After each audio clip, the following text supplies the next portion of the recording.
always teaching, but I like teaching with other passionate bakers, and so I'm really excited to teach this class. It's a long time coming.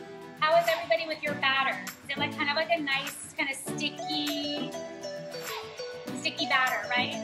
All right, Stephanie, good. Valerie, that looks good. Yeah, Lisa, looks good.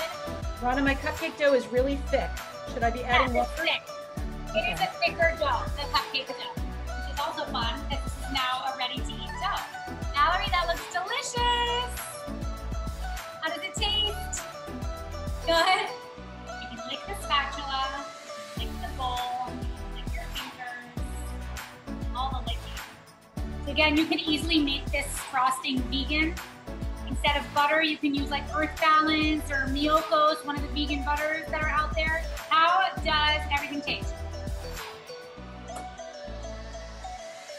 Yay! Guys, we did it!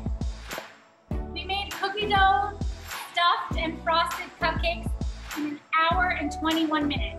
I hope you loved it, and I will hopefully see you all again.